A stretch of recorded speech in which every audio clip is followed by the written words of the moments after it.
कामाला निघून आला म्हणजे तो माणूस म्हणतो की 10 वर्ष मी तुला सांभाळलो आणि तुला प्रशिक्षणार्थीच काम मिळालं म्हणून मला तू सोडून गेला, आता तुला परत काम कसं देणार मी, जा म्हणून त्याला हाकल. असे माणसं तुटले गेलेले आहेत. नुसतं एवढंच काम ह्या माध्यमातून झालं नाही, परत शिक्षणाच्या माध्यमातून त्या मुलांच्यावरती एवढाच अन्याय झालेला नाही की माणसं देखील तुटले गेले. 10 वर्षाचे तुमचे माझे संबंध जाग्यावरती संपुष्ट झालेले आहेत फक्त आणि फक्त या नोकरीच्या आवश्यकता. आता हा दुसरा टर्म दिलाय ना माझ्यामध्ये. हा 5 महिन्याचा टर्म दिला. 5 महिन्याचं काम वाढून दिलं. मी पहिले 11 आणि आता 5. आता 5. पुढच्या महिन्यात टर्म संपतोय. हो 11 महिन्याचा टर्म. बरोबर आहे. तर मागच्याच टर्म मध्ये ज्यांचं सिलेक्शन झालं होतं, मला वाटतं मागच्या टर्म मध्ये ज्यांचं सिलेक्शन झालं होतं त्यांना अद्यापपर्यंत ऑर्डर सुद्धा दिल्या नाही.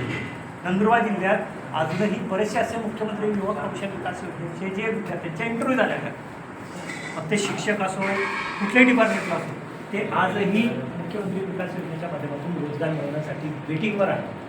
नाही, ह्या पद्धतीने आम्ही प्रत्येक जिल्ह्यामध्ये जाऊन मुख्यमंत्री कार्यपरिषदेच्या माध्यमातून श्री संत बाळू मानवते संघटनेच्या माध्यमातून प्रत्येक ठिकाणी जाऊन आम्ही त्या कलेक्टर साहेब असतील, आत्तापर्यंत आयुक्त साहेब असतील, त्यांना देखील जाऊन आम्ही पत्र दिलेलं आहे. आणि त्या पत्राच्या माध्यमातून देखील जर ह्या मुलांना कामावरती नाही घेतलं किंवा रोजगार नाही केला तर छोटे मोठे आंदोलन प्रत्येक जिल्हावाईज आम्ही, आता आमचे आंदोलन बंद नाही आहेत, हे आंदोलन चालूच आहेत.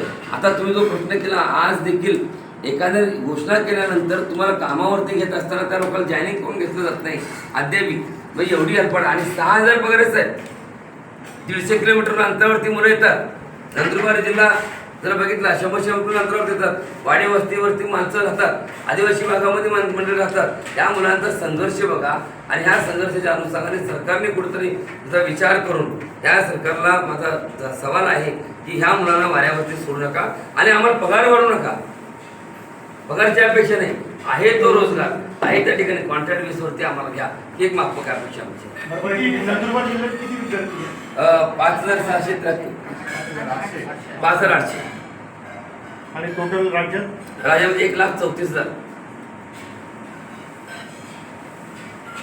बरं, आता तुम्ही उद्या 50,000 मोर्चा लावणार ना? हां, उद्या ज्याला छत्री मोर्चा म्हणून आहे त्या ठिकाणी आमच्याकडे मंडप घालण्याची आमची कॅपॅसिटी नाही आहे पगार नसल्यामुळं. आणि बाकीच्या सगळ्याच गोष्टी पगार देखील झालेल्या नाही. त्यामुळे जाताना आम्ही रेल्वेने जाणार आहे, पण येताना मात्र आम्ही चालत गावी येणार आहे. म्हणजे आम्ही येताना मुंबईमधून जे पण मंडळी आहेत, जाताना कसं मिळतं, ट्रक मिळेल, टेम्पो मिळेल, कसं मिळेल तसे येतील. पण परत जात असताना मुंबईमधून आम्ही जात असताना मुंबईमधून कुणी देखील एस टीने प्रवास करणार नाही, रेल्वेने प्रवास करणार नाही, आपापल्या गावी हे चालत जाणार आहे. याची देखील सरकारने नोंद घ्यावी. कारण आमच्याकडे जाण्यासाठी पैसे नाहीत. आम्हाला गेटच्या बाहेर गेल्यानंतर तुम्हाला ह्यात जावा त्यात जावा, आझाद मैदानावरती खूप वेगळ्या पद्धतीचं आम्हाला वागणूक घेतली जाते. पण आम्ही जात असताना संयम आणि शांत पद्धतीनं जे भेटतील रस्त्याने भीक मागत आम्ही आमच्या घरी जाणार. बरं, विषय झाला तुमचा आंदोलनाचा. नंदुरबार जिल्ह्यातील मुख्यमंत्री युवा कौशल्य योजनेच्या जे लाभार्थी होते, जे काही विद्यार्थी होते, त्याच्यापैकी आरोग्य सेवेमध्ये जवळपास 1100 ते 1200 लोक जे युवक आहेत किंवा महिला आहेत, त्या आपल्या कुटुंबासहित या ठिकाणी आंदोलन केलं होतं. आजपर्यंत त्यांच्या आंदोलनाची दखल घेतली नाही, त्यांचा पगार झालेला नाही, आरोग्य विभागाने त्यांच्या बाबतीत विचार केलेला नाही. आम्ही त्यासाठी देखील आता आम्ही माननीय कलेक्टर साहेब आणि जे इथले शिव आहेत, त्याचबरोबर मुख्यमंत्री विभाग कार्यपरिषदेचे म्हणजे कौशल्य विभागामध्ये ज्यांचं डिपार्टमेंट आयुक्त साहेब आहेत, त्यांना देखील आम्ही आमचे जिल्हाध्यक्ष आहेत त्यांच्या माध्यमातून उद्याच्याला आम्ही पत्र देणार आहोत. जर ह्या सर्व मंडळींचे पगार किंवा ह्यांच्या सगळ्या जॉईनिंग जे आहेत त्या जर समजा येणाऱ्या 20 तारखेपासून जर नाही झालं तर इथल्या कलेक्टर ऑफिसपाशी अमरण उपोषण करण्याचा देखील आम्ही इशारा देतो.